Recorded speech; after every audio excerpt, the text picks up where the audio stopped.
Bienvenue à cette exploration approfondie. Aujourd'hui, on va creuser un sujet qui fait couler beaucoup d'encre, la blockchain. On entend souvent Bitcoin, mais c'est bien plus que ça. C'est une approche potentiellement révolutionnaire pour gérer l'info, les transactions. Pour en parler, on s'est plongé dans pas mal de documentation, des articles techniques assez pointus sur la sécu, des papiers de recherche sur les applications, les défis, finance, santé, tout ça, et aussi des analyses juridiques, commerciales. Bref, de quoi nourrir la discussion. Notre mission, si on peut dire, essayer de démystifier un peu la blockchain. Comment ça marche vraiment? Quelles applications concrètes au-delà des cryptos? Et surtout, quels sont les vrais défis? Sécurité, mise en place, régulation. Prêt à décortiquer tout ça? Alors, commençons simple, si possible. La blockchain, qu'est-ce que c'est, concrètement? On parle souvent de registres distribués. Oui, c'est exactement ça. L'image du grand livre de compte numérique est pas mal. Mais la clé, c'est qu'il n'est pas stocké à un seul endroit. Il est répliqué, distribué sur plein d'ordinateurs en réseau, en mode pair à pair. D'accord. Et ce registre, il est fait d'une chaîne de blocs. Chaque bloc, qu'est-ce qu'il contient? Un groupe de transactions, des données et une signature numérique unique, un hash. Et le point crucial, vraiment, c'est que chaque nouveau bloc contient aussi le hash du bloc juste avant lui. Ah, d'où l'idée de chaîne. Exactement. Ça crée une chaîne interconnectée, une dépendance. Si quelqu'un essaie de changer une info dans un vieux bloc, même un petit détail, Le hash change. voilà, le hash de ce bloc va changer. Et comme ce hash est dans le bloc suivant, ça casse la chaîne. Tous les blocs après deviennent invalides. C'est ça qui rend la blockchain si résistante à la falsification. On parle d'immuabilité. Immuabilité. Donc une fois que c'est écrit, c'est gravé dans le marbre numérique, en quelque sorte. Et tout le monde peut le voir. Cette transparence, c'est important aussi, j'imagine. Tout à fait. L'immuabilité et le fait que ce registre soit partagé, vérifiable par tous les participants, ça crée la confiance. Souvent, on n'a plus besoin d'un intermédiaire central, une banque, une autorité, parce que la confiance est dans le système lui-même. L'authenticité des transactions, elle, est souvent garantie par la cryptographie asymétrique. Vous savez, les clés publiques, les clés privées. D'accord. Et comment on ajoute un nouveau bloc à cette chaîne? C'est là qu'intervient le minage? Alors, ça dépend. Pour les blockchains publiques comme Bitcoin, oui, c'est souvent le minage par preuve de travail, le proof of work. Là, des mineurs mettent en compétition leur puissance de calcul pour résoudre une énigme mathématique. Une course, en gros. C'est un peu ça. Le premier qui trouve la solution valide un nouveau paquet de transactions, crée le bloc, l'ajoute à la chaîne et hop, il reçoit une récompense. Mais c'est très énergivore. Et il existe d'autres méthodes, comme la preuve d'enjeu, ou surtout pour les entreprises, les blockchains privées dites permissioned. Ah oui, permissioned. Là, c'est différent. Seuls des participants autorisés, identifiés, peuvent valider les transactions selon des règles bien définies. C'est plus contrôlé. C'est fascinant comme mécanique. Mais justement, sortons un peu du Bitcoin. Les applications, on en voit partout maintenant. Ah oui, le potentiel est immense. Prenons la finance, par exemple. Oui. Bon, il y a les transferts d'argent moins chers, plus rapides, ça on connaît.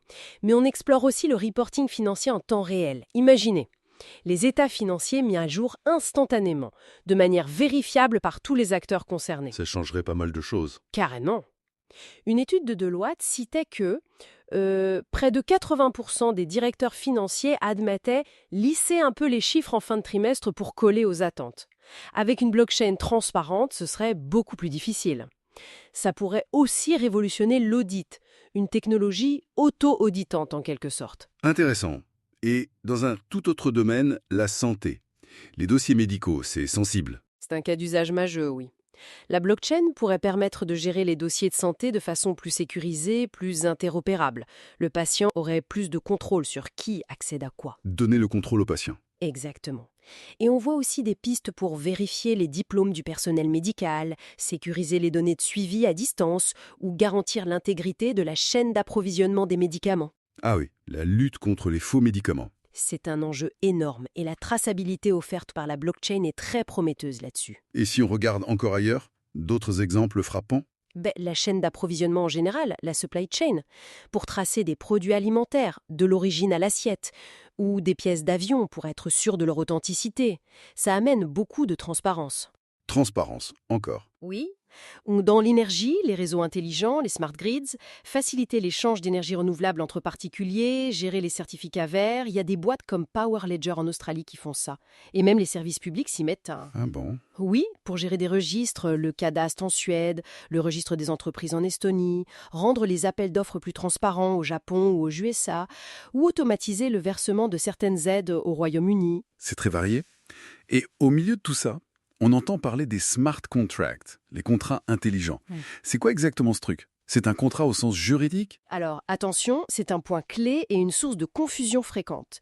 L'idée, qui date de Nick Szabo dans les années 90, bien avant Bitcoin, c'est d'avoir des programmes informatiques. Du code, donc. Du code, oui, stocké sur la blockchain et qui s'exécute tout seul quand des conditions précises sont remplies. L'analogie classique, c'est le distributeur automatique. Vous mettez la pièce, la condition, la machine donne le produit, l'exécution. D'accord. Ça permet d'automatiser des accords sans avoir besoin d'un tiers de confiance pour vérifier et exécuter.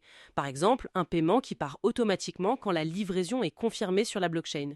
Mais, et c'est crucial, ce n'est pas un contrat au sens juridique traditionnel. C'est du code exécutable. Leur valeur légale, comment les interpréter, c'est un gros débat. Je vois. Donc, beaucoup de promesses, mais voici où ça devient vraiment intéressant, comme on dit, parce qu'il y a aussi de sacrés défis.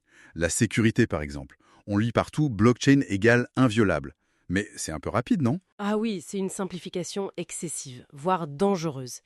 La sécurité, c'est une préoccupation urgente. Les blockchains, et surtout tout ce qui gravite autour, c'est vulnérable. D'abord aux attaques classiques, le phishing pour voler les clés privées des gens. La clé privée, c'est la clé du coffre-fort, en gros. Exactement, si on vous la vole, vous perdez tout. Il y a aussi les attaques man in the middle, et puis la sécurité de nos appareils, nos téléphones, nos ordis. S'ils sont piratés, les clés peuvent être compromises, c'est souvent le maillon faible. Et puis, il y a des menaces plus spécifiques à la blockchain elle-même. Comme l'attaque des 51%. Oui, par exemple, si quelqu'un contrôle plus de la moitié de la puissance de calcul du réseau sur une blockchain publique type Proof of Work, il peut potentiellement réécrire l'histoire récente des transactions. C'est difficile, coûteux, mais pas impossible. Il y a aussi les attaques Sybil, où on crée plein de fausses identités pour perturber le réseau. Et même les blockchains privées, permissioned, ne sont pas à l'abri. Menaces internes, ou si le point de contrôle centralisé est attaqué. Et les smart contracts eux-mêmes? On disait que c'était du code, donc potentiellement buggé. Absolument.